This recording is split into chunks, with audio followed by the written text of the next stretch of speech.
Saturday afternoon, she drove to the bakery in the shopping centre. After looking through a loose-leaf binder with photographs of cakes taped into the pages, she ordered chocolate, the child's favourite. The cake she chose was decorated with a spaceship and a launching pad under a sprinkling of white stars and a planet made of red frosting at the other end. His name, Scotty, would be in green letters beneath the planet. The baker, who was an older man with a thick neck, listened without saying anything when she told him that the child would be 8 years old next Monday. The baker wore a white apron that looked like a smock. Straps cut under his arms, went around back and then to the front again, where they were secured under his heavy waist. He wiped his hands on his apron as he listened to her. He kept his eyes down on the photographs and let her talk. He let her take her time. He'd just come to work and he'd be there all night, baking, and he was in no real hurry. She gave the baker her name, Ann Weiss, and her telephone number. The cake would be ready on Monday morning, just out of the oven, and plenty of time for the child's party that afternoon. The baker was not jolly. There were no pleasantries between them, just the minimum exchange of words, the necessary information. He made her feel uncomfortable. She didn't like that. While he was bent over the counter, with a pencil in his hand, she studied his coarse features and wondered if he'd ever done anything with his life besides be a baker. She was a mother, and 33 years old, and it seemed to her that everyone, especially someone the baker's age, a man old enough to be her father, must have children who've gone through this special time of cakes and birthday parties. There must be that between them, she thought. But he was abrupt with her. Not rude, just abrupt. She gave up trying to make friends with him. She looked into the back of the bakery and could see a long, heavy wooden table with aluminium pie pans stacked at one end, and beside the table, a metal container filled with empty racks. There was an enormous oven. A radio was playing country and western music. The baker finished printing the information on the special order card and closed up the binder. He looked at her and said, "Monday morning." She thanked him and drove home. On Monday morning, the birthday boy was walking to school with another boy. They were passing a bag of potato chips back and forth, and the birthday boy was trying to find out what his friend intended to give him for his birthday that afternoon. Without looking, the birthday boy stepped off the curb at an intersection and was immediately knocked down by a car. He fell on his side with his head in the gutter and his legs out in the road. His eyes were closed, but his legs moved back and forth as if he were trying to climb over something. His friend dropped the potato chips and started to cry. The car had gone 100 feet or so and stopped in the middle of the road. The man in the driver's seat looked back over his shoulder. He waited until the boy got unsteadily to his feet. The boy wobbled a little. He looked dazed, but okay. The driver put the car into gear and drove away. The boy didn't cry, but he didn't have anything to say either. He wouldn't answer when his friend asked him what it felt like to be hit by a car. He walked home, and his friend went on to school. But after the birthday boy was inside his house and telling his mother about it, she sitting beside him on the sofa, holding his hands in her lap, saying, "Scotty, honey, are you sure you feel all right, baby?" Thinking that she would call the doctor anyway, he suddenly lay back on the sofa, closed his eyes, and went limp. When she couldn't wake him up, she hurried to the telephone and called her husband at work. Howard told her to remain calm, and then he called the ambulance for the child and left for the hospital himself. Of course, the birthday party was cancelled. The child was in the hospital with a mild concussion, still suffering from shock. They'd been vomiting, and his lungs had taken in fluid that needed pumping out that afternoon. Now he simply seemed to be in a very deep sleep, but no coma. Dr. Francis had emphasized no coma when he saw the alarm in the parents' eyes. At 11 o'clock that night, when the boy seemed to be resting comfortably enough after the many x-rays and the lab work, it was just a matter of waking him up and coming around. Howard left the hospital. He and Anne had been at the hospital with the child since that afternoon, and he was going to go home for a short while to bathe and change clothes. "I'll be back in an hour," he said. She nodded. "It's fine," she said. "I'll be right here." He kissed her on the forehead and they touched hands. She sat in the chair beside the bed and looked at the child. She was waiting for him to wake up and be all right. Then she could begin to relax. Howard drove home from the hospital. He took the wet, dark streets very fast, then caught himself and slowed down. Until now, His life had gone smoothly, and to his satisfaction. College, marriage, another year of college for the advanced degree in business, a junior partnership in an investment firm, fatherhood. He was happy and, so far, lucky. He knew that. His parents were still living. His brothers and sisters were established. His friends from college had gone out to take their places in the world. So far, he kept away from any real harm, from those forces he knew existed that could cripple or bring down a man if luck went bad, if things suddenly turned. He pulled into the driveway and parked. His left leg began to tremble. He sat in the car for a minute and tried to deal with the present situation in a rational manner. Scotty had been hit by a car and was in the hospital, but he was going to be all right. Howard closed his eyes and wrote it and ran his hand over his face. He got out of the car and went to the front door. The dog was barking inside the house. The telephone rang and rang while he unlocked the door and fumbled for the light switch. He shouldn't have left the hospital. He shouldn't have. God damn it, he said. He picked up the receiver and said, I just walked in the door. There's a cake here that wasn't picked up, the voice on the other end of the line was saying. What are you saying? Howard asked. A cake, the voice said. A $16 cake.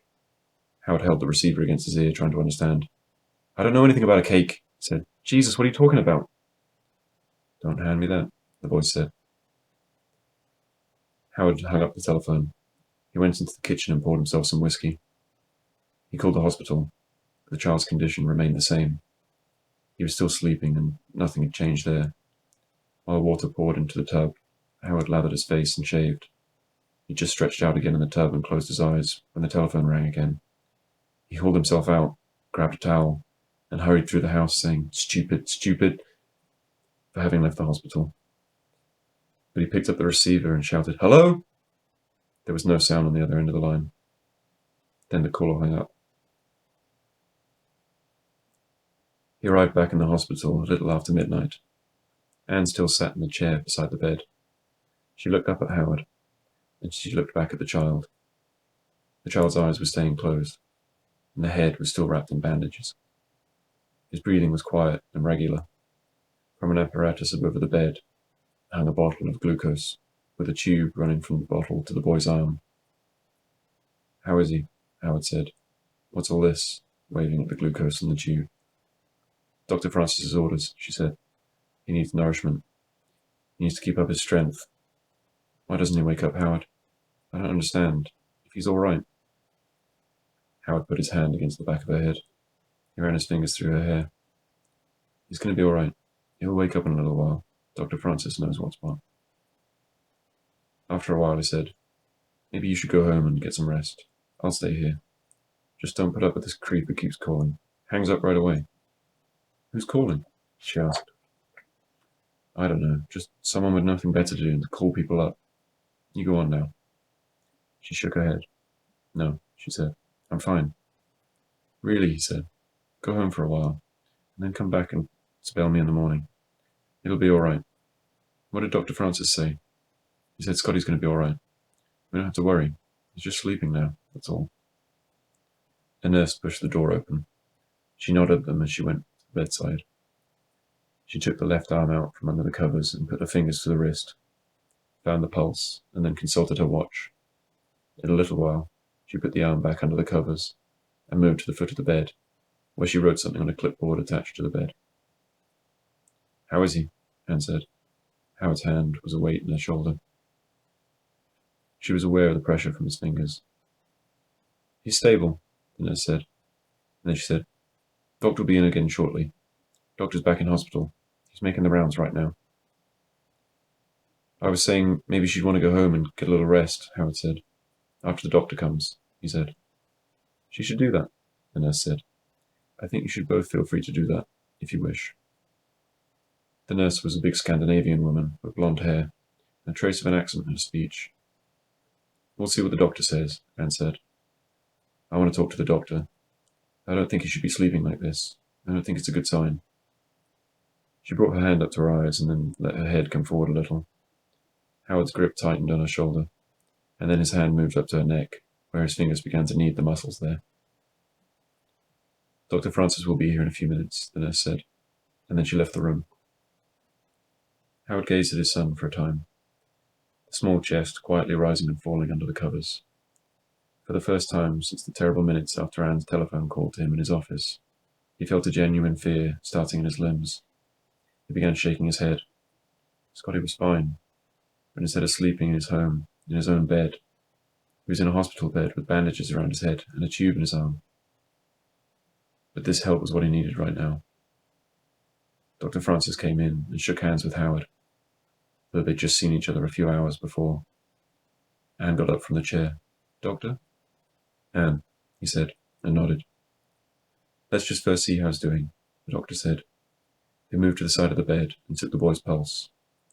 He peeled back one eyelid, and then the other. Howard and Anne stood beside the doctor and watched. Then the doctor turned back the covers and listened to the boy's heart and lungs with his stethoscope. He pressed his fingers here and there on the abdomen. When he was finished, he went to the end of the bed and studied the chart. He noted the time, scribbled something on the chart, and then looked at Howard and Anne. "Doctor, how is he?" Howard said. "What's the matter with him exactly?" "Why doesn't he wake up?" Anne said. The doctor was a handsome, big-shouldered man with a tanned face. He wore a three-piece blue suit, a striped tie, and ivory cufflinks.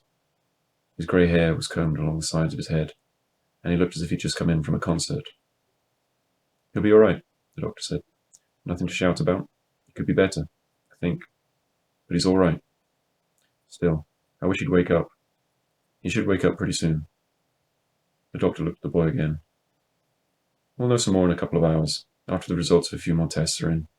But he'll be all right, believe me, except for the hairline fracture of the skull. He does have that." "Oh no," Anne said. "And a bit of a concussion.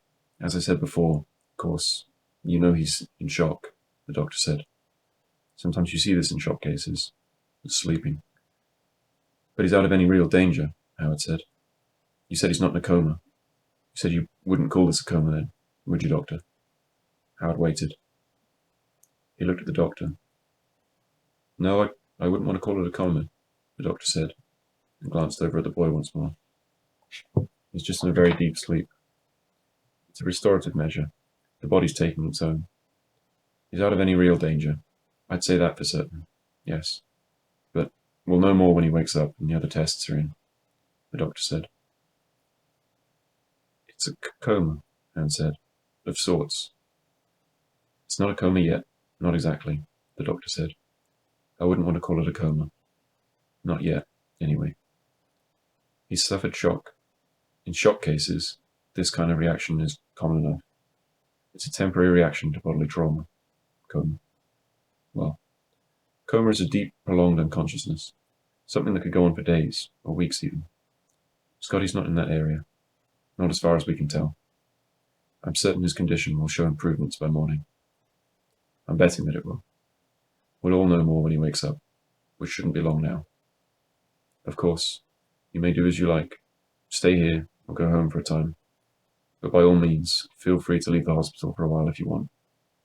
This is not easy, I know."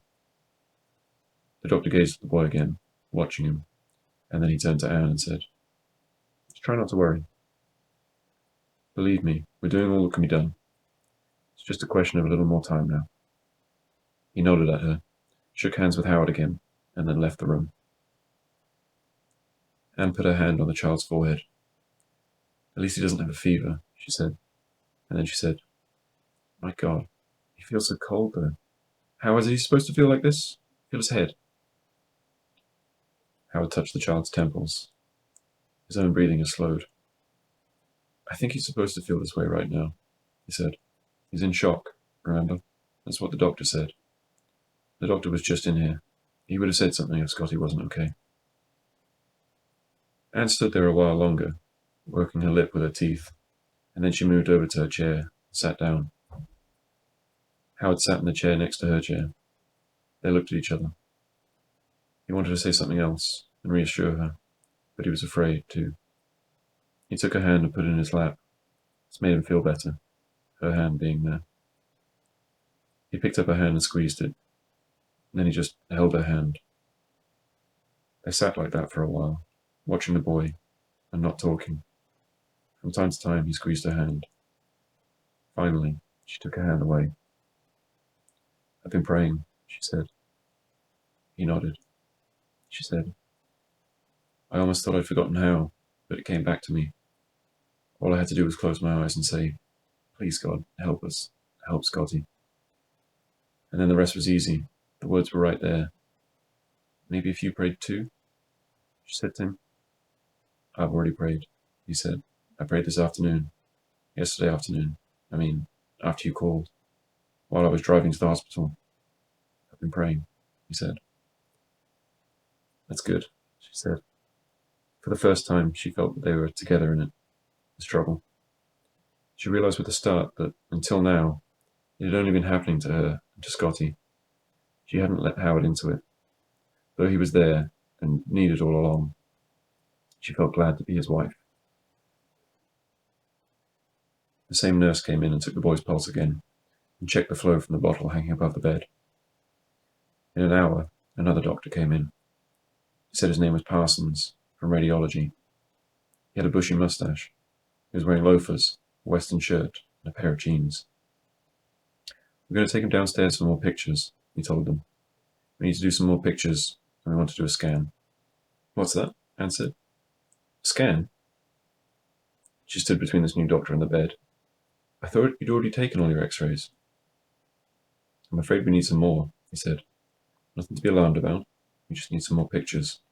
And we want to do a brain scan on him." "My God," Anne said. "It's a perfectly normal procedure in cases like this," the new doctor said. "We just need to find out for sure why he isn't back awake yet. It's a normal medical procedure, and nothing to be alarmed about. We'll be taking him down in a few minutes," the doctor said.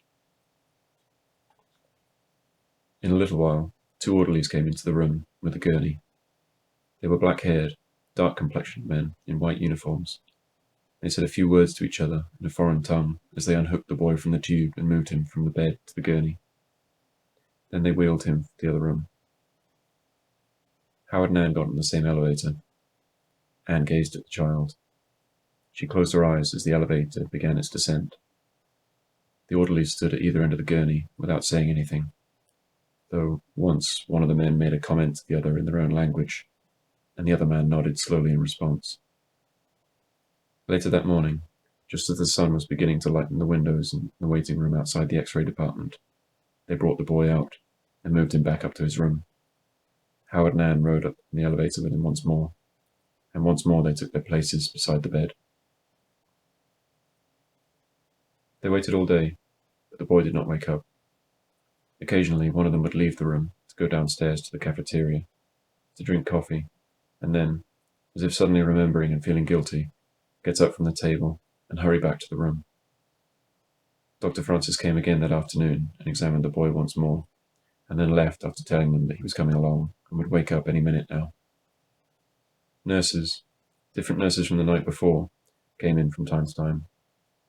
Then a young woman from the lab knocked and entered the room. She wore white slacks and a white blouse and carried a little tray of things which she put on a stand beside the bed. Without a word to them, she took blood from the boy's arm. Howard closed his eyes as the woman found the right place on the boy's arm and pushed the needle in. "I don't understand this," Anne said to the woman. "Doctor's orders," the young woman said. "I do what I'm told. They say draw that one, I draw. What's wrong with him anyway?" she said. "He's a sweetie." "He was hit by a car," Howard said. "Hit and run." The young woman shook her head and looked again at the boy. Then she took her tray and left the room. "Why won't he wake up?" Anne said. "Howard, I want some answers from these people." Howard didn't say anything. He sat down again in the chair, crossed one leg over the other. He rubbed his face. He looked at his son, and then he settled back in the chair, closed his eyes, and he went to sleep. Anne walked to the window and looked out at the parking lot. It was night. Cars were driving into and out of the parking lot with their lights on. She stood at the window with her hands gripping the sill, and knew in her heart that they were into something now. Something hard. She was afraid, and her teeth began to chatter until she tightened her jaws. She saw a big car stop in front of the hospital and someone, a woman in a long coat, get into the car. She wished that she were the woman and that somebody, anybody, was driving her away from here to somewhere else, a place where she would find Scotty waiting for her when she stepped out of the car, ready to say Mom, and let her gather him in her arms. In a little while, Howard woke up. He looked at the boy again. Then he got up from the chair, stretched, and went over to stand beside her at the window. They both stared out at the parking lot. They didn't say anything. They seemed to feel each other's insides now, as though the worry had made them transparent in a perfectly natural way. The door opened, and Dr. Francis came in. He was wearing a different suit and tie this time. His grey hair was combed along the sides of his head, and he looked as if he'd just shaved. He went straight to the bed and examined the boy. "He ought to have come round by now. There's just no good reason for this," he said. "But I can tell you that we're all convinced he's out of any danger. We'll just feel better when he wakes up. There's no reason, absolutely none, why he shouldn't come around. Very soon. Well, he'll have himself a dilly of a headache when he does, you can count on that. But all his signs are fine. They're as normal as can be." "It is a coma, then," Anne said. The doctor rubbed his smooth cheek. "We'll call it that for the time being, until he wakes up. You must be worn out. This is hard. I know this is hard. Feel free to go out for a bite," he said. "It'll do you good. I'll put a nurse in here while you're gone, if you feel better about going. Go have yourself something to eat." "I couldn't eat anything," Anne said. "Do what you need to do, of course," the doctor said. "Anyway, I wanted to tell you that all the signs are good. The tests are negative. Nothing showed up at all. Just as soon as he wakes up, he'll be over the hill." "Thank you, Doctor," Howard said. He shook hands with the doctor again. The doctor patted Howard's shoulder and went out. "I suppose one of us should go home and check on things," Howard said. "Slug needs to be fed, for one thing." "Call one of the neighbors," Anne said. "Call the Morgans. Anyone will feed a dog if you ask them to." "All right," Howard said. After a while, he said, "Honey, why don't you do it? Why don't you go home and check on things, and then come back? It'll do you good. I'll be right here with him. Seriously," he said. "We need to keep up our strength on this. We want to be here for a while, even after he wakes up." "Why don't you go?" she said. "Feed Slug. Feed yourself." "I already went," he said. "I was gone for exactly an hour and 15 minutes. You go home for an hour and freshen up, and then come back." She tried to think about it. She was too tired. She just closed her eyes and tried to think about it again. After a time, she said, "Maybe I will go home for a few minutes. Maybe if I'm not just sitting right here waiting for him every second, he'll wake up and be all right, you know? Maybe he'll wake up if I'm not here. I'll go home and I'll take a bath and put on clean clothes. I'll feed Slug, and then I'll come back. I'll be right here," he said. "You go on home, honey. I'll keep an eye on things here." His eyes were bloodshot and small, as if he'd been drinking for a long time. His clothes were rumpled. His beard had come out again. She touched his face, and then she took her hand back. She understood he wanted to be by himself for a while, not to have to talk or share his worry for a time. She picked up a purse from the nightstand, and he helped her into her coat. "I won't be gone long," she said. "Just sit and rest a little while when you get home," he said. "Eat something. Take a bath. After you get out of the bath, just sit for a while and rest. It'll do you a world of good. You'll see. Then come back," he said. "Let's try not to worry. You heard what Dr. Francis said." She stood in her coat for a minute, trying to recall the doctor's exact words, looking for any nuances, any hint of something behind his words other than what he'd said. She tried to remember if his expression had changed when he had bent over to examine the child. She remembered the way his features had composed themselves as he rolled back the child's eyelids and listened to the breathing. She went to the door, where she turned and looked back. She looked at the child, and then she looked at the father. Howard nodded. She stepped out of the room and pulled the door closed behind her. She went past the nurse's station and down to the end of the corridor looking for the elevator. At the end of the corridor, she turned to her right and entered a little waiting room where a black family sat in wicker chairs. There was a middle-aged man in khaki shirt and pants, a baseball cap pushed back on his head. A large woman wearing a house dress and slippers was slumped in one of the chairs. A teenage girl in jeans, hair done in dozens of little braids, lay stretched out in one of the chairs smoking a cigarette, her legs crossed at the ankles. The family swung their eyes to Anne as she entered the room.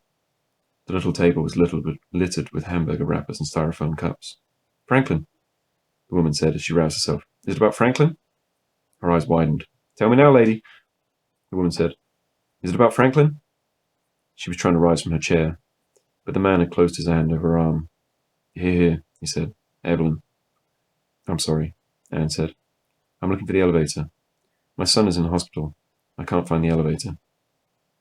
"The elevator's round that way. Turn left," the man said as he aimed a finger. The girl drew on a cigarette and stared at Anne. Her eyes were narrowed to slits, and her broad lips parted slowly as she let the smoke escape. The black woman let her head fall on her shoulder and looked away from Anne, no longer interested. "My son was hit by a car," Anne said to the man. She seemed to need to explain herself. "He has a concussion and a little skull fracture, but he's going to be all right. He's in shock now, but it might be some kind of coma too. That's what really worries us, the coma part. I'm going out for a little while, but my husband's with him. Maybe he'll wake up while I'm gone." "It's too bad," the man said, and shifted in his chair. He shook his head. He looked down at the table, and then he looked back at Anne. She was still standing there. He said, Franklin, he's on the operating table. Somebody cut him. Tried to kill him. There was a fight where he was at this party. They say he was just standing and watching, not bothering nobody. But that don't mean nothing these days. Now he's on the operating table. We're just hoping and praying. That's all we can do now." He gazed at her steadily. Anne looked at the girl again, who was still watching her, and at the older woman, who kept her head down, but whose eyes were now closed. Anne saw the lips move silently, making words. She had an urge to ask what those words were. She wanted to talk more with these people who were in the same kind of waiting she was in. She was afraid, and they were afraid, and they had that in common.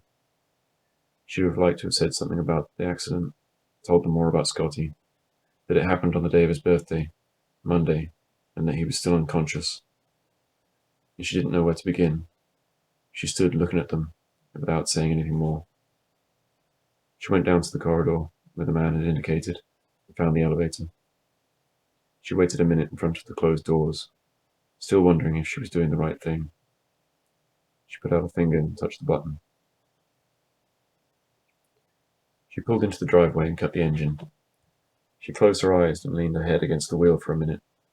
She listened to the ticking sounds the engine made as it began to cool. Then she got out of the car. She could hear the dog barking inside the house. She went to the front door, which was unlocked. She went inside and turned on the lights and put a kettle of water for tea. She opened some dog food up and fed Slug in the back porch. The dog ate hungrily in little smacks. It kept running into the kitchen to see if she was going to stay. As she sat down on the sofa with her tea, the telephone rang. "Yes," she said. She answered the phone. "Hello?" "Miss Weiss?" a man's voice said. It was 5 o'clock in the morning. She thought that she could hear machinery or equipment of some kind in the background. Yes, what is it?" she said. "This is Miss Weiss. This is she. What is it, please?" She listened for whatever it was in the background. "Is it Scotty? For Christ's sake." "Scotty," the man's voice said. "It's about Scotty, yes. It has to do with Scotty. That's the problem. Have you forgotten about Scotty?" The man said, and then he hung up. She dialed the hospital's number and asked for the third floor. She demanded information about her son from the nurse who answered the telephone. Then she asked to speak to her husband. It was, as she said, an emergency. She waited, turning the telephone cord at her fingers. She closed her eyes, and she felt sick to her stomach.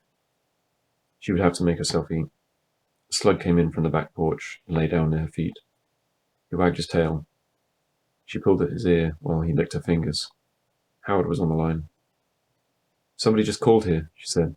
She twisted the telephone cord. "He said it was about Scotty," she cried. "Scotty's fine," Howard told her. "I mean, he's still sleeping. There's been no change. The nurse has been in twice since you've been gone. A nurse or else a doctor. He's all right." "This man called. He said it was about Scotty," she told him. Honey, you rest for a little while. You need the rest. It must be that same caller I got. Just forget it. Come back down here after you've rested. Then we'll have breakfast or something. Breakfast, she said. I don't want any breakfast. You know what I mean, he said. Juice, something. I don't know. I don't know anything. Anne. Jesus, I'm not hungry either, Anne. It's hard to talk now. I'm standing here at the desk. Dr. Francis is coming again at about 8 o'clock this morning. He's going to have something to tell us then. Something more definitive. That's what one of the nurses said. She didn't know any more than that. Anne? Honey? Maybe we'll know more by then. 8 o'clock in the morning. Come back before 8. Meanwhile, I'm right here and Scotty's all right. He's still the same, he added. I was drinking a cup of tea, she said, when the telephone rang. They said it was about Scotty. There was a noise in the background. Was there a noise in the background of the call that you had, Howard? I don't remember, he said. Maybe the driver of a car? Maybe he's a psychopath who found out about Scotty somehow. But I'm here with him. Just rest like you were going to do. Take a bath and come back by 7 or so. We'll talk to the doctor together when he gets here. It's going to be all right, honey. I'm here. The doctors and nurses around. They say his condition's stable. I'm scared to death, she said. She ran water, undressed, and then got into the tub. She washed and dried quickly, not taking the time to wash her hair. She put on clean underwear, wool slacks, and a sweater. She went into the living room, where the dog looked at her and let its tail thump against the floor. It was just starting to get light outside when she went out to the car. She drove into the parking lot of the hospital and found a space close to the front door. She felt she was in some obscure way responsible for what had happened to the child. She let her thoughts move to the black family. She remembered the name Franklin, and the table was covered in hamburger papers. The teenage girl staring at her as she drew on a cigarette. Don't have children, she told the girl's image as she entered the front door of the hospital. For God's sake, don't. She took the elevator up to the 3rd floor with 2 nurses who were just going on duty. It was Wednesday morning, a few minutes before 7. There was a page for Dr. Madison as the elevator doors slid open on the 3rd floor. She got off behind the nurses, who turned in the other direction and continued the conversation she had interrupted when she got into the elevator. She walked down the corridor to the little alcove where the black family had been waiting. They were gone now, but the chairs were scattered in such a way that it looked as if people had just jumped up from them a minute before. The tabletop was cluttered with the same cups and papers. The ashtray was filled with cigarette butts. She stopped at the nurse's station. A nurse was standing behind the counter, brushing her hair and yawning. There was a black boy in surgery last night, Anne said. Franklin was his name. His family was in the waiting room. I'd like to inquire about his condition. The nurse, who was sitting at a desk behind the counter, looked up from the chart in front of her. The telephone buzzed and she picked up the receiver, but she kept her eyes on Anne. He passed away, said the nurse at the counter. The nurse held the hairbrush and kept looking at her. Are you a friend of the family, or what? I met the family last night, Anne said. My own son's in the hospital. I guess he's in shock. We don't know for sure what's wrong. I just wondered about Franklin, that's all. Thank you. She moved down the corridor. Elevator doors, the same color as the walls, slid open, and a gaunt, bald man in white pants and white canvas shoes pulled a heavy cart off the elevator. She hadn't noticed these doors last night. The man wheeled the cart out into the corridor and stopped in front of the room nearest the elevator and consulted a clipboard. Then he reached down and slid a tray out of the cart. He rapped lightly on the door and entered the room. She could smell the unpleasant odors of warm food as she passed the cart. She hurried on without looking at any of the nurses and pushed open the door to the child's room. Howard was standing at the window with his hands behind his back. He turned around as she came in. How is he? She said. She went over to the bed. She dropped her purse on the floor beside the nightstand. It seemed to her that she'd been gone for a long time. She touched the child's face. Howard. Dr. Francis was here a little while ago, Howard said. She looked at him closely and thought his shoulders were bunched a little. I thought he wasn't coming until 8 o'clock this morning, she said quickly. There was another doctor with him, a neurologist. A neurologist, she said. Howard nodded. His shoulders were bunching. She could see that. What did they say, Howard? For Christ's sake, what did they say? What is it? They say they're going to take him down and run more tests on a man. They think they're going to operate, honey. Honey, they are going to operate. They can't figure out why he won't wake up. It's more than just a shock or concussion. They know that much now. It's in his skull. The fracture.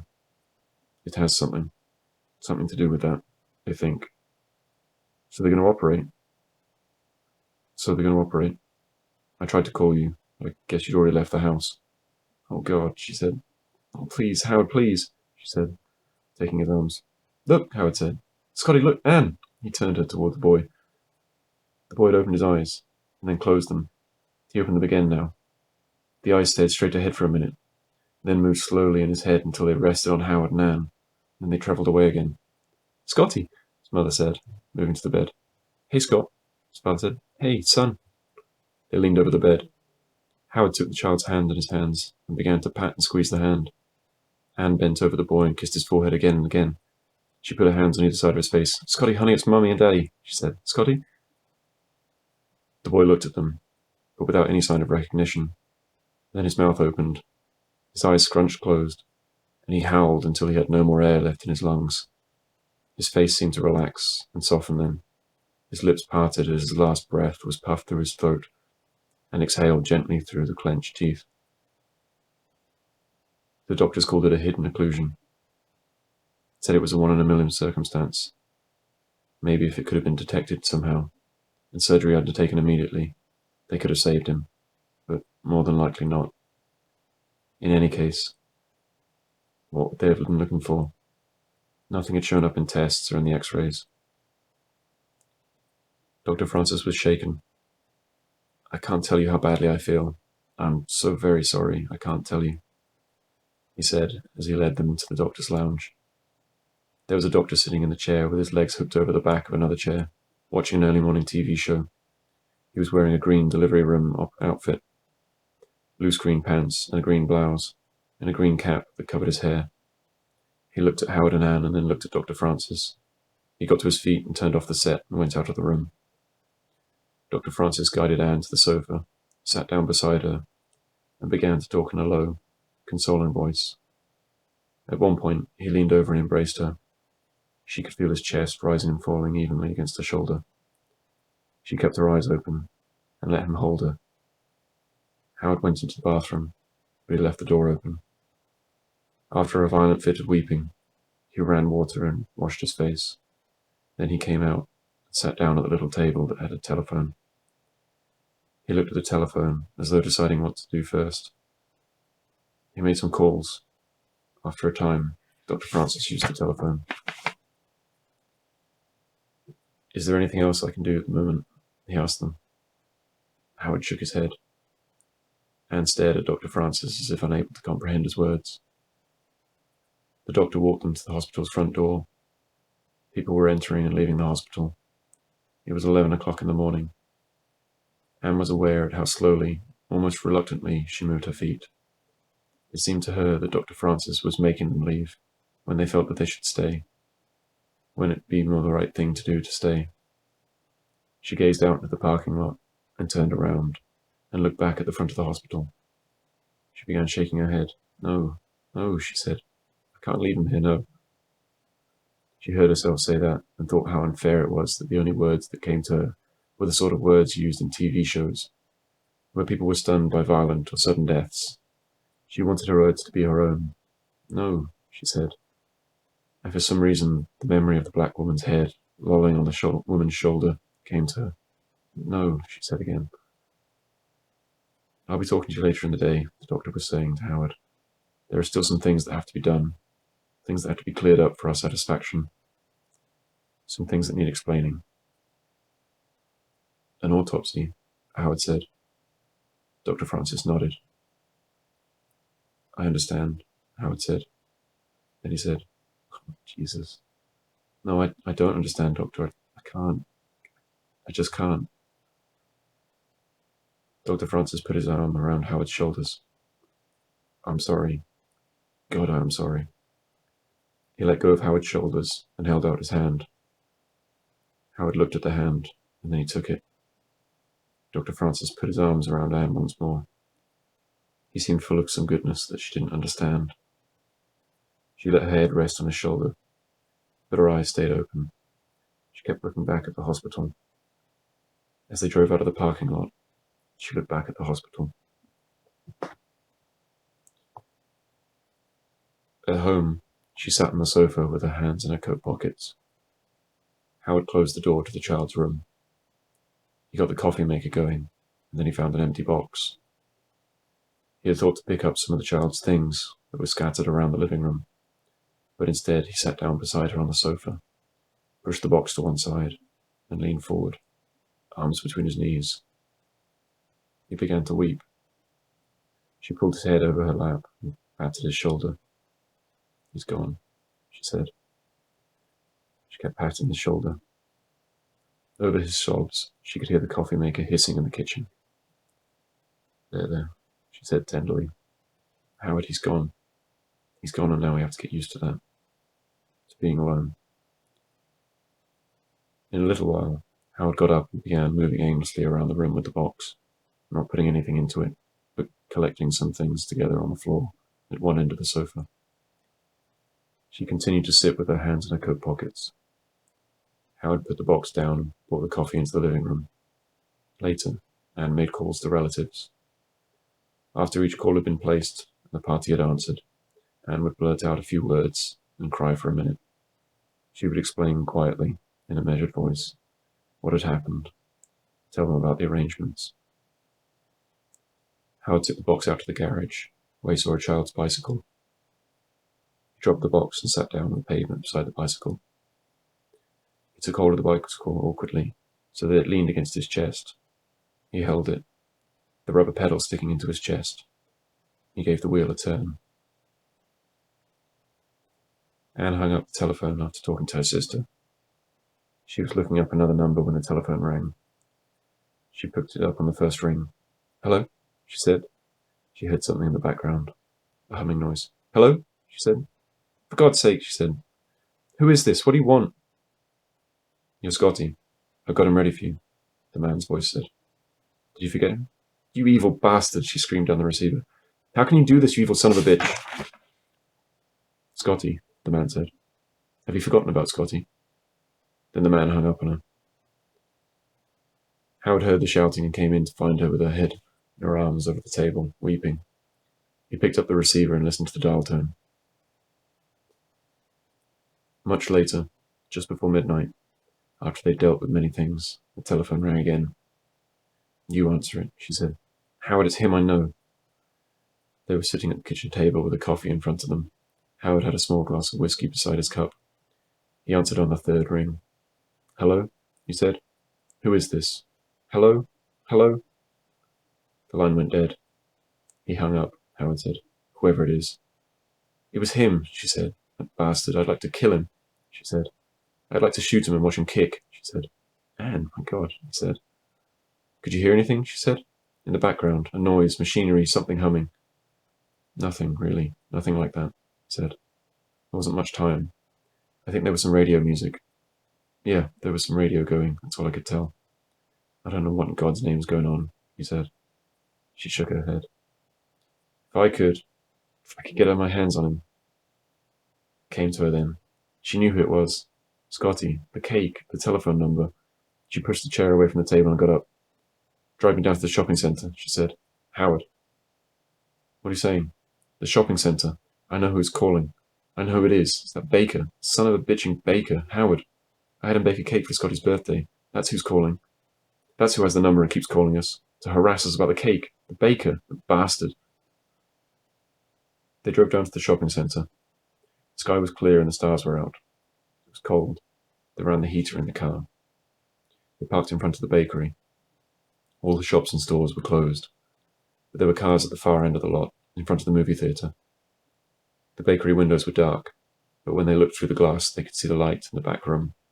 Now and then, a big man in an apron moving in and out of the white, even light. Through the glass she could see display cases and some little tables with chairs. She tried the door. She rapped on the glass, but if the baker heard them, he gave no sign. He didn't look in their direction. They drove around behind the bakery and parked. They got out of the car. There was a lighted window too high up for them to see inside. A sign near the back door that said, "The Pantry Bakery, Special Orders." She could hear faintly a radio playing inside, and something creak, an oven door as it was pulled down. She knocked on the door and waited. Then she knocked again, louder. The radio was turned down. There was a scraping sound now. The distinct sound of something, a drawer, being pulled open and then closed. Someone unlocked the door and then opened it. The baker stood in the light and peered out at them. "I'm closed for business," he said. "What do you want at this hour? It's midnight. You drunk or something?" She stepped into the light and fell through the open door. He blinked his heavy eyelids as he recognized her. "It's you," he said. "It's me," she said. "Scotty's mother. This is Scotty's father. We'd like to come in." The baker said, "I'm busy now. I have work to do." She had stepped inside the doorway anyway. Howard came in behind her. The baker moved back. "It smells like a bakery in here." "Doesn't it smell like a bakery in here, Howard?" "What do you want?" The baker said. "Maybe you want your cake." "That's it. You decided you want your cake. You ordered a cake, didn't you?" "You're pretty smart for a baker," she said. "Howard, this is the man who's been calling us." She clenched her fists. She stared at him fiercely.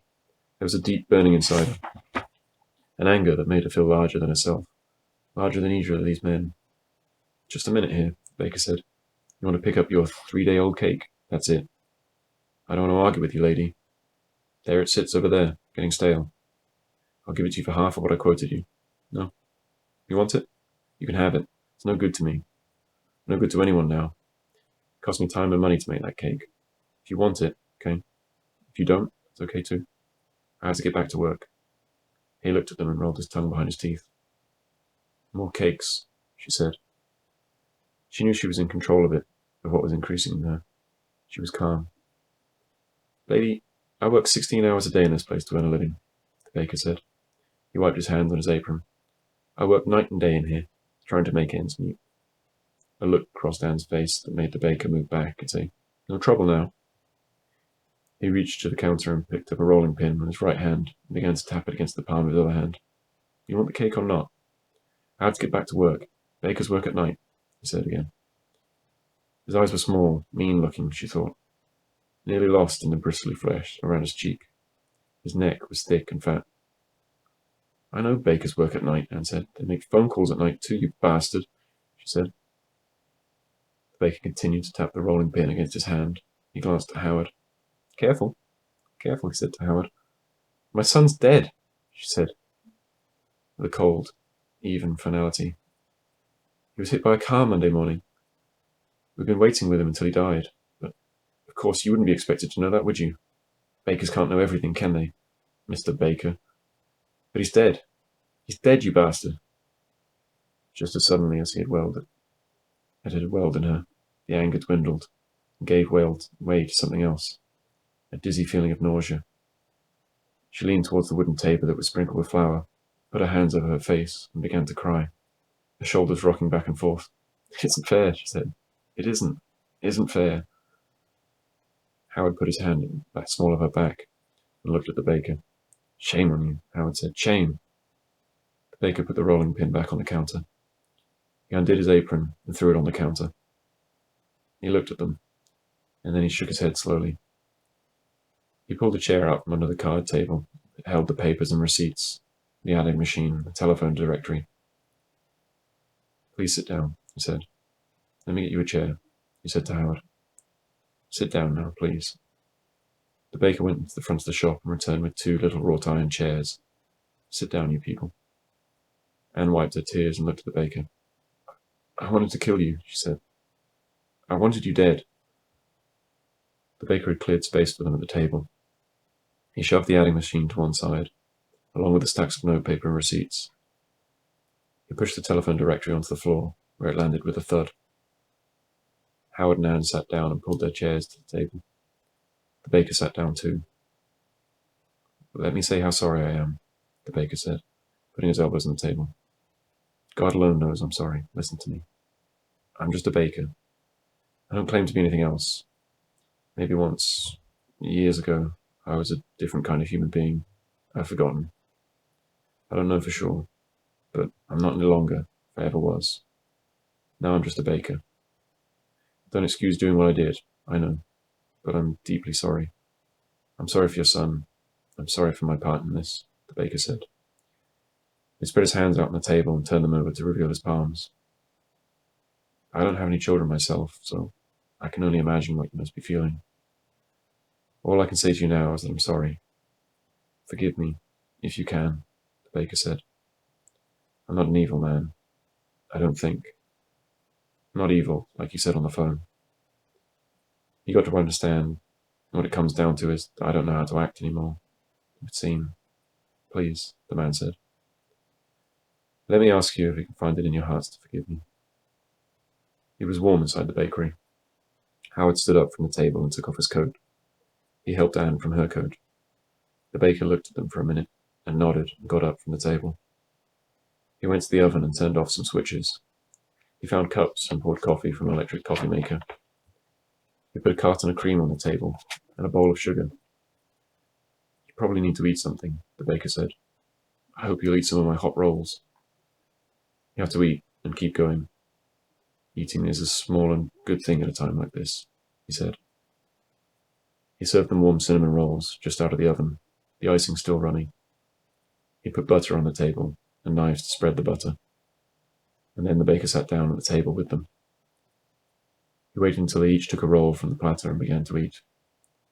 It's good to eat something, he said, watching them. There's more. Eat up. Eat all you want. There's all the rolls in the world in here. They ate rolls and drank coffee. Anne was suddenly hungry, and the rolls were warm and sweet. She ate 3 of them, which pleased the baker, and then he began to talk. They listened carefully. Although they were tired and in anguish, they listened to what the baker had to say. They nodded when the baker began to speak of loneliness, and the sense of doubt and limitation that had come to him in his middle years. He told them what it was like to be childless all these years, to repeat the days with the ovens endlessly full and endlessly empty, the party food, the celebrations he'd worked over, icing knuckle-deep, the tiny wedding couples stuck into cakes, hundreds of them, no, thousands by now. Birthdays, just imagine all those birthday candles burning. He had a necessary trade. He was a baker. He was glad he wasn't a florist. It was better to be feeding people. This was a better smell any time than flowers. Here, smell this, the baker said, breaking open a dark loaf. It's a heavy bread, but rich. They smelled it, and then he had them taste it. He had the taste of molasses and coarse grains. They listened to him. They ate what they could. They swallowed the dark bread, and it was like daylight under the fluorescent trays of light. They talked on into the early morning, the high, pale cast of light in the windows, and they did not think of leaving.